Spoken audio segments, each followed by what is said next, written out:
lost Judge Man. I tried looking over here, I tried looking over there, but I can't find any signs of what I've lost. What have I lost, you say? Well, of course,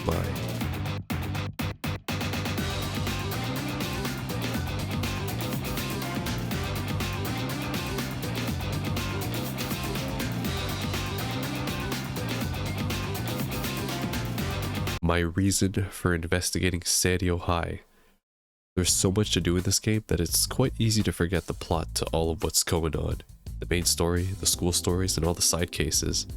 Despite the abundance of content to indulge in, some of it felt hit or miss in my experience. But I'm getting ahead of the look back. Yagami and the gang are back, and it's been quite the adventure, so it's time to review this case one last time. Where do I even begin with the story? First of all, I also want to apologize, I'm kind of sick, so if my voice sounds even more dead than usual, then you know what's going on. Anyways, let's start by breaking up the case into individual parts instead of looking at it as a whole conspiracy, because there's quite a lot of moving parts in the Judgment games. Before I begin, I want to say that I did overall enjoy the themes and topics covered in Lost Judgment's main cases.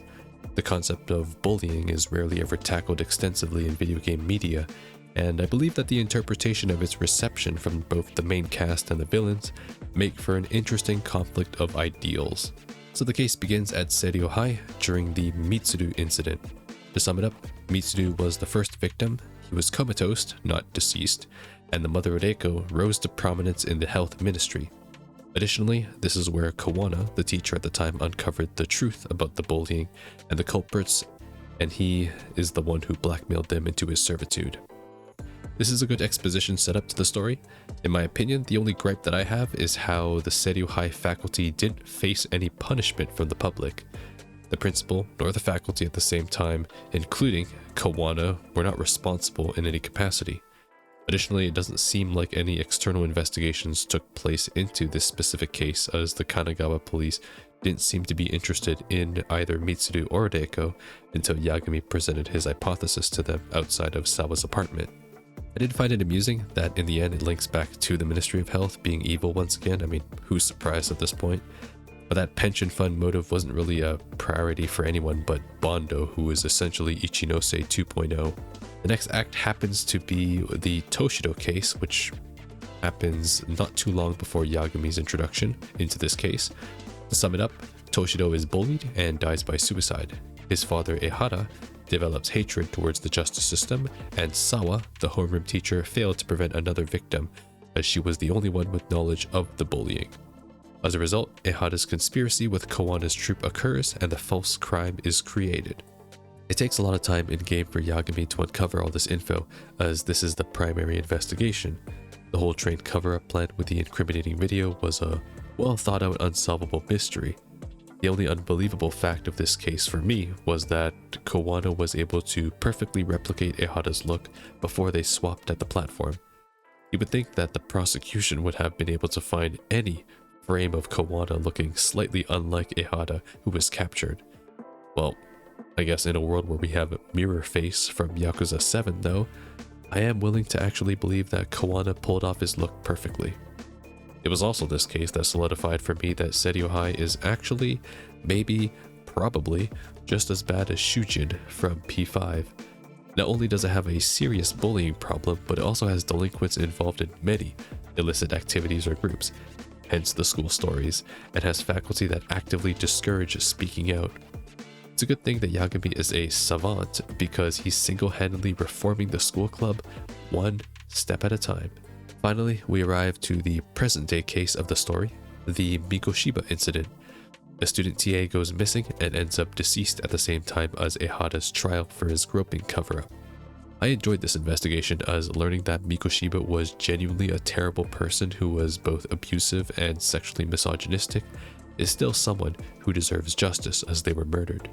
Of course, it doesn't end up that simple, but I think this was a very solid point to involve Yagami and the gang into this school's history. Talking about this future is easy because it hasn't happened yet, but trying to find info on the Toshido case in the past will naturally be more difficult due to how the school and the principal has decided to handle bullying. With the three main cases aside, I do wish that we had more screen time or interactions with the Seiryō High students. Not just the basketball bullies, but also Koda. The students view Yagami as an outsider and unrelatable, but over time it would be nice to have seen them assist Yagami, especially after he found out the truth of Mikoshiba.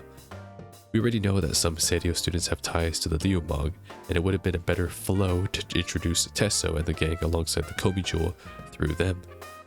In fact, regarding the factions, they felt really forced and rather useless in my opinion. Besides the Yokohama factions providing sanctuary for Kowana, they didn't really serve a purpose outside of meeting spots to go over information that we already knew. Finally, I want to talk about RK. As a faction, I like the continuity of it being the result of the Tojo Omi dissolution in 2021.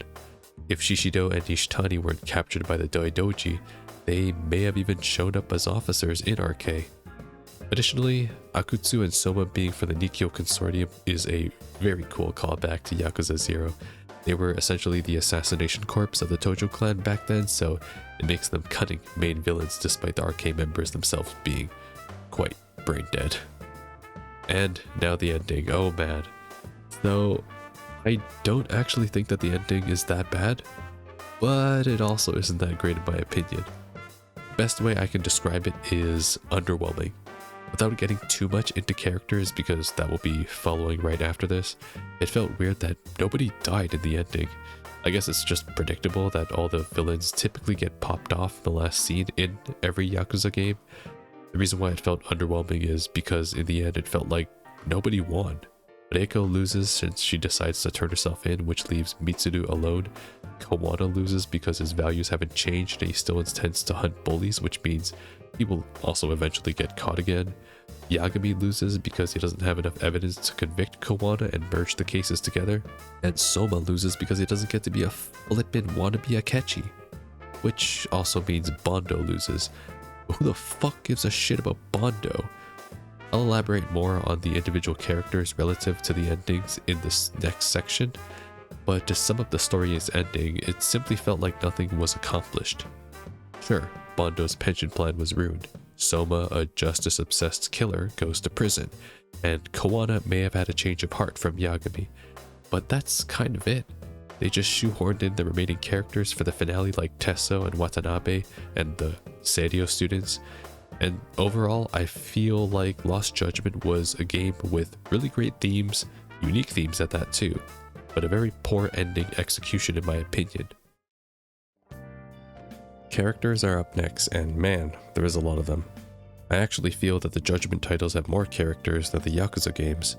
It could be that it just appears that way though, due to the fact that 90% of a Yakuza game's cast is a Yakuza, while Judgment's cast is typically spread out between many different categories of careers like lawyer, detective, teacher. Naturally, I don't want to go over everyone, so I'll be narrowing it down to the outstanding points that I've distinguished from both returning and new characters.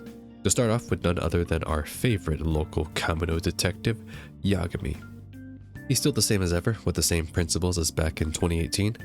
What I really enjoyed about his stance in this title is how, unlike the other perspectives of justice that Soma and Kawana preach, Yagami stands on truth above all.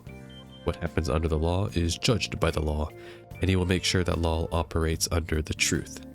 Yagami constantly has his emotions and motives questioned, but he always remains consistent with how Genda taught him. Main case aside, it was enjoyable to watch Yagami journey through the school stories reliving his high school days that he never had. I was surprised that some events were voiced and the conclusion was, in my opinion, a bit better than the main story. The school story characters were well developed, and Amasawa better get the Tsukumo treatment in the next game and become a protagonist. Do it, RGG, we need more female leads. Next is Kaito, and I can also add Sugiura, Higashi, and Tsukumo to this grouping as well. It felt that in this title, the gang this time was less involved, in fact way less involved in the case as the first game. It makes sense due to the mole case being directly involved into each of our protagonists' past.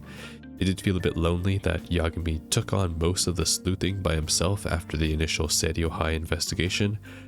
Besides calling on Tsukumo for some intel, Kaito and Sugiura rarely got much action alongside Yagami.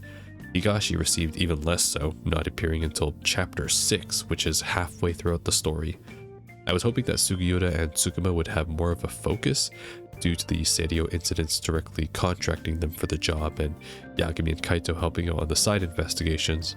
Either way, despite the lack of focus our side heroes got in this title, I did enjoy that everyone moved on from the mole case and is living their life. Both Yagami and Kaito are still broke-ass detectives, Sugiura and Tsukumo started their own firm, and Higashi remains as the arcade manager. Now before I get into our two main antagonists, there are minor characters that made me think that they were going to be big players in the cases, but ended up being forgotten. These include Tesso and Watanabe. I was quite certain that they were trying to incorporate Tesso to be a returning character given the whole brotherhood connection he made with Yagami, but the game just kind of forgot about him outside of being a surrogate Kawana hideout guy. Watanabe, I'm not even sure what was his purpose in the game. He just shows up, lets Yagami know that he can't do anything and that the system is corrupt, and then leaves. Also, he's a boss fight for some reason too. Now the first antagonist I want to discuss is Soma. This wannabe Goro Akechi is not as intimidating as I thought he'd be, but really shows his power as the story progresses. Other than being a pretty unassuming villain, I found myself gaining way more respect for his power level after he took out Kaito and shot Akane with the paint gun. It made me understand that he does indeed stand by his brand of justice, in which he kills to uphold order, not people. He fights for an ideology. This makes him dangerous because Soma will relentlessly pursue his mark like Kawana until they are dead, but he's calculating enough to understand when to simply take hostages such as Akane and Koda. It's a shame that Soma didn't have half the screen time that Kawana had, otherwise he would have made for a pretty decent antagonist in the long run, but they ended up rushing it in the end and had to make a quick tie to him being in the Nikyo consortium but also a public safety rat. And I mean, even after his defeat, he doesn't have any more dialogue, which is kind of strange, so that's as much as you get out of Soma. The second antagonist is, of course, none other than Sensei Kitakata, or Kawana. I'm just saying Kawana because it's easier to say. In my opinion, he's the most developed villain or anti-hero that RGG has produced in their titles. I really enjoyed learning about Kawana throughout the game, how we uncover his motives and plans, and then it turns out that he's just purely driven by guilt of the past. It was only a matter of time until he got caught, but he already knew that. During the progression of the story, Kawana appears very composed and regulated in his logic. Every time he's challenged by Yagami, he never adjusts his beliefs and is very self-aware of the sins that he's committed. For me, what makes Kawana a great villain is that he's not inherently evil in the traditional ways that we're used to in these games. Greed, lust, power, assets, titles, legacy are all concepts that we're used to seeing in our big bads. But for Kawana, it's simply that he's performing and doing the things that he's doing so that he can cope with atoning for the blind eye that he turned to Mitsuru a long time ago when he was a teacher. It's also the reason why he can stay so dispassionate regarding Sawa and even Akaike's death. Yo, rest in peace, Akaike. Nobody remember you, but I do. So what makes Kawana and Soma's justice flawed? In my opinion, it's the perceived righteousness in despite of the law and the bystanders its effects. Soma believes in dark justice through eliminating any threats to preserve order, while Kawana utilizes legal loopholes and victims' vulnerabilities to display flaws in the current paradigm of justice. With the theme of bullying a systematically obscure crime to process already, given it deals with minors in this scenario, the question these ideologies pose is, how should bullying be prosecuted and classified? Yagami's brand of justice in this game remains the same as it did back in 2018, to uncover the truth and present it to the public. Justice for him is getting people to understand that truth is inevitable. There is only one, and it transcends perception and justice because it blindsides those who cling to their ideals and warp it under the brand of their perceived justice. As for the ending of the game, the reason why I found it underwhelming is because Soma nor Kawana are killed. Whoa, Umbra, is this your own brand of dark justice? No, it's nothing of that sort. But I'm guessing that it's symbolic of the fact that bullying is still, presently in our world even, an unsolvable anomaly. Kawana presents an extreme solution to resolving bullying post-incident, whereas Soma is all about controlling delinquents and social rejects like RK and future bullies, making them disposable pawns, but able to be monitored. In the end, seeing Yagami not able to convict Kawana despite having the whole truth is a lesson for him that not all cases can necessarily be solved. With the story and characters out of the way, what exactly is there to do in the city of Ijincho, Yokohama? Well, we got squirrel graffiti, snap. Several cats to adopt, funk. Walk your dog, oof. A whole school with its whole problems, shit. And more girlfriends, many. Despite Kaminocho being in the game, it's been trimmed down both in function and in story. The friendship system from Judgment is discontinued, but several familiar faces from the side cases do return in many different areas in the game. New explorative mechanics have also been added or optimized from the prior game. Tailing, lockpicking, chases, and photo ops are much more easier to execute now, while the new climbing and skateboard functions show a new innovative way of exploring the city. I hope they make climbing a reoccurring mechanic that can be executed during free roam, as it would open up a lot of shortcuts and even hidden paths. As for minigames, besides your standard set, which you're used to seeing in every game, Dice and Cube has changed to include familiar face rivals, which adds a different sense of urgency when aiming for the goal than in the previous version. Additionally, drone racing returns featuring the landscapes of Yokohama and Seiryo High. And everything new considered, after you're done being overwhelmed by the many tutorials, is pretty much a welcome addition and makes for a city filled with new activities to do, both large and small in scope, especially if you don't play these types of games frequently like I do. And so naturally, it's time to discuss the school stories. Now, not all the school stories are equal, which I did find a bit odd. Some in fact don't even end up being relevant to the conclusion at all. I'll quickly go over my thoughts on each club because I really want to get to the Kaito files before closing off this look back. The dance club is the first and best club in my opinion. The story, animation choreography, music, and minigame were phenomenal, and it definitely feels like an activity that only Yagami could pull off. I only wish that there were more songs, but I'm content with what we were given, especially with the outfits in the DLC. The Robotics Club was introduced afterwards with a band of enthusiastic boys and girl wanting to win tournaments. The story was surprisingly realistic with the inclusion of project management principles and team dynamics. The minigame, on the other hand, is definitely the weakest I've experienced in RGG titles. I understand where they were going with it, such as creating a team composition to fit around speedy, tanky, melee, or ranged enemies, but in the end it's all about getting a good start by eliminating the enemy. I'll have you know that my hammers never let me down on that. The boxing gym began a little later into the story, and I'll come clean now. I was sort of button mashing half the time just so that my opponent couldn't retaliate, which worked for every fight. I enjoyed the incorporation of how learning the boxing skills at the gym translate directly into using them in combat. The story was endearing, with Todoroki's gym being a haven for recovered criminals and listening to Kenya's personal troubles. Fudo's appearance in the Kaito Files was also quite a surprise and a nice callback and call to action from his experience in Ijincho. The biker gang is the last long story to be introduced, with Yagami death racing on late nights out on the Ijincho streets, with the goal to rehabilitate all these delinquents. The result? They gave me a promotion and I'm now their leader. This is the only school story that I felt was way too dragged out. Too many races, no new mechanics introduced as you progress, and an overall lack of customization options for my ride. I mean, why can't I attach an image of racing Miku to my motorcycle? I'll call it like Maiden Miku. The story for this one, I couldn't really take it seriously. We have bikers blasting fireworks, throwing speakers, and shooting machine guns in the middle of the night on the highway, and they all follow one golden rule. Just not gonna say it either. Next are the shorter clubs, which were enjoyable to digest in one session, given I already had to remember the plot of the other 4 clubs, including the main case. The photography club, oh man, this one was pure comedy. We have a girl who truly believes that live photography and demonstration can rehabilitate one's behavior. Well, it can actually happen after they've gone through Yagami's counseling, of course. By counseling, I mean his fist. To give this story credit though, the last operation was pretty dark, with the affair and the senpai blackmailing the teacher. The Skater Gangs was the first short club introduced and is also the longest of this group. Similar to the biker gang, it felt that there was too many courses and races with no new mechanics.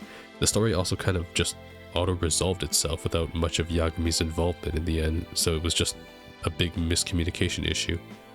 Classic anime moment. Oh man, and next is the S-Sports Club. What a disappointment this one was. I'm the only player that's allowed to use cheats, first of all, and NPCs are not allowed. To be fair, nothing really major or outstanding particularly happened in this story. Also, for a club so small, do they really need a big room, like with 50 monitors when there's only like 5 members? Next is the casino, and I'm not even sure this is classified as a school club, but it's a school story. Yagami buys perfume to suss out a gambler's intuition and case close. This is also the only case that had no relevancy to the professor, so I kind of wonder why they added this in the first place. And finally, we have the Girls Bite Girls Bar. This was surprisingly enjoyable, even more enjoyable than the Girlfriends, which I did in my own time, of course, because it was quite formulaic. Typically, I'm not that enthusiastic about the hostess or girlfriend systems in these games just because they're quite monotonous to both grind and get through. But in this system, they made all 4 girls not just unique, but extremely easy to progress and gave them a side case to close them off. The minigame is well designed and makes you experience every interaction at least once, assuming you answer correct each time. And the only annoying part is getting rid of your drunkenness every 2 or 3 visits, which can be easily done in one group of enemies, and the correct heat action. And of course, I wouldn't really end this off without talking about the best school club and story, the MRC, which isn't really a club because it has maybe, 3 members at most, and only Kyoko is really there all the time. Speaking of which, Kyoko Amasawa, the MVP character of this game. I'm partially glad that they kept her role as the prominent school story lead, but I am very hopeful that they do give her the Tsukumo treatment and graduate her to a protagonist in the next game. Amasawa is a strong female lead with an inquisitive personality that fits well with Yagami and the gang, and so I hope that she does at least show up or make some sort of cameo in the next title. I also completely forgot to talk about the most outstanding function that Lost Judgment has, and that is the goddamn combat. RGG has blessed us with the most seamless and fast-paced ARPG combat in all of their games, in my opinion. Yagami has not 2, but 4 styles in this title that can be swapped almost any time. There's also so much variety, both in mobility, animations, heat actions, and combos that can be performed, which comes together as an incredible masterpiece. Finally, I want to quickly talk about the Kaito files. It's a solid standalone with roughly 5 to 8 hours of content taking place shortly after the events of Lost Judgment. Kaito is the sole protagonist of this show, meanwhile Yagami is in the mountains apparently fighting a bear, which I believe is a DLC in its own right. To be honest, any of our heroes needed this type of DLC, whether it's Kaito, Sugiura, or Higashi. All of these characters are very rich but unexplored in depth in regards to their past. Kaito is an excellent start for expanding the Judgment cast, and RGG once again proves that they can create short-form content and continue to deliver the same quality assortment that players are accustomed to in their base games. The story is straightforward, as it must be given that it only has 5 chapters. Kaito gets a solo job to look for a presumably dead woman, who is apparently alive and who also happens to be Kaito's old flame. Her child is looking for her as well, but he might be Kaito's kid. Overall, it's a solid story that builds on Kaito's Matsugane background and how different he was back then. The climax of this story is, in my opinion, one of the darkest I've seen in these titles, as Kyoya mass poisons the party, threatens to kill his son, and planned all of this in advance so he could pin it all on Kaito. Kyoya is also a very composed villain who never actually loses his composure. To me, he is a more greedy variant of Soma. Story aside, you can play baseball and darts with Kaito to see new animations. You can also flip and wear disguises during free roam, which is insane because even Yagami has not yet acquired such powers at this time. Other than that, Kaito has Witcher senses and is able to detect hidden treasures around the city. Some of them are memorabilia to his past as well as events of the game, which is pretty cool because you get to see his little journey and his perspective too on the events of 2018. You did a good job, RGG, so I expect a Sugiura Gaiden game next year. And that is all I have to say about The Lost Judgment. and the lost Judge Man. Who knows, maybe Yagami will find it in the next game. I did see the memes of found judgment on Reddit. It's so stupid. But as long as the sequel still comes, then it's more than enough for me. That is it for this look back. Thank you very much. I have been Lost Judge Man, actually more like Lost Sick Man. I've been down with the sickness for about a week now, so I should be better by the time the next video comes. And by next video I mean tomorrow, because at this point I have no idea where I am on the schedule anymore that I set for myself. But whatever that is, I will see you tomorrow. Whatever is tomorrow.